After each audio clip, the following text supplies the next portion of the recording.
He was a very good mediator, ভালো মধ্যস্থতাকারী ছিলেন। স্ত্রীদের মধ্যেও ঝগড়া লাগতো, বিশ্বনবীর স্ত্রীদের মধ্যেও খুনসুটি হতো, ঝগড়া মারামারি।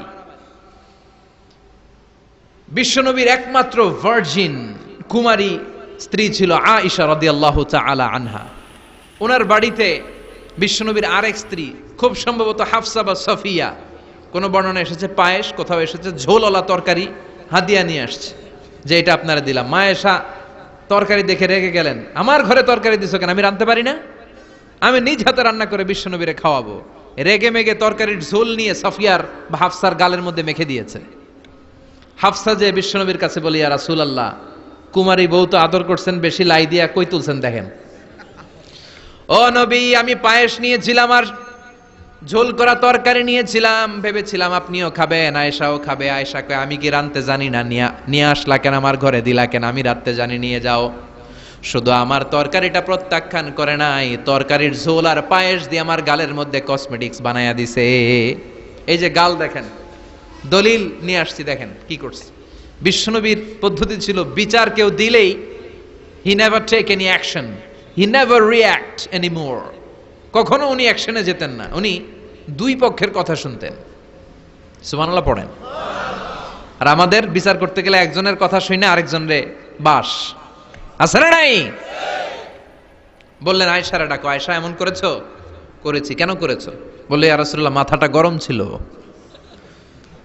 নিজেকে সামলাতে পারিনি গো নবী, সামলাতে পারিনি, আমি ভুল করেছি, আমি স্বীকার করলাম, মাফ করে দেন। বিশ্বনবী বললেন, এবার ঠিক আছে, দুজনের কথা আমি শুনেছি, এবার আমার জাজমেন্ট হচ্ছে কিসাস, মানে যেমন করেছো তেমন, গুতা মারলে গুতা, ঘুষি মারলে ঘুষি, আঘাত করলে আঘাত, ঠিক কিনা? হাফসাকে তুমি যেমনি ঝোল মাখিয়ে দিয়েছো, হাফসা তুমিও বাটি থেকে ঝোল নিয়ে আয়েশার গালে পলিশ করে দাও। হাফসাও সুযোগ পাইয়া ঝোল নিয়ে মাইখা দিছে। এবার দুইজনের গালে কসমেটিক্স। বিশ্বনবী মুচকি হাসলেন, আরশের উপর থেকে খুশি হয়ে গেল কে? এটা হচ্ছে বিশ্বনবীর বিচার করার বুদ্ধিমত্তা। হি ওয়াজ এ ভেরি গুড মিডিয়েটর। ঝগড়া লাগলেই, বুখারীতে একটা চ্যাপ্টার আছে, চ্যাপ্টারের নাম হচ্ছে ইযহাবু বিনা নুসলিহ বাইনাহুম। চ্যাপ্টারের নাম আমাকে নিয়ে চলো, আমি মিলাইয়া দিব। চ্যাপ্টারের নাম কি? আমাকে নিয়ে যাও, আমি মিলাইয়া দিয়ে আসবো।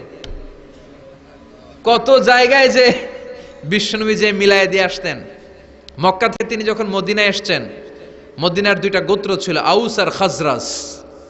এদের এই দুই গোত্রের মধ্যে 100 বছরের মারামারি, 120 বছরের যুদ্ধ, কেউ থামাতে পারে না। থামাতে পারবে কি করে? বাবা যখন মারা যায়, ছেলেরা বলতো, আমারে মারছিল, তোরাও মারবি। কেউ যখন ইন্তেকাল করে ওসিয়ত করে যেত, আমারে কোপাইছে, তোরাও কোপাবি, কোপায়া সাইজ করে ফেলবি। তো সবাই সবার রাগ আর ঝাল মেটানোর জন্য এরকম ছেলে মেয়েদেরকে ওসিয়ত করে যেত যে এই যুদ্ধ যেন বন্ধ না হয়, আমার প্রতিশোধ তুই নিবি বাবা। এরকম ডাকাত কিছু লোক আছে না নাই? দাউ দাউ করে আগুন শুধু জ্বালাতে চায়। 120 বছরের যুদ্ধ কেউ থামাতে পারে না। বিশ্বনবী মক্কা থেকে মদিনায় হিজরত করলেন। মদিনায় যে উভয় পক্ষের নিয়ে বসলেন, উভয় পক্ষের সব কথা শুনলেন। এরপরে কথা শোনার পরে মাত্র 7 দিনের ব্যবধানে বিশ্বনবী 120 বছরের যুদ্ধ মিটায়ে দিলেন। এতদিন পর্যন্ত নিয়ম ছিল, আউসের কেউ খাজরাজের কোনো মেয়ে বিয়ে করে না, খাজরাজের কোনো ছেলে আউস থেকে মেয়ে নেয় না। ওদের আনন্দ ওদের মতো, এদের আনন্দ এদের মতো। এই মিলিয়ে দেওয়ার পর থেকে আউস আর খাজরাজের মধ্যে বিয়ে করানোর ধুম পড়ে গেল। এরা কুরবানির গোশত নিয়ে আউসের এরা খাজরাজের বাড়িতে দিয়ে আসে, খাজরাজের এরা আবার ওট জবাই করলে বড় রান দিয়ে আসে আউসের কাছে। সুবহানাল্লাহ পড়েন।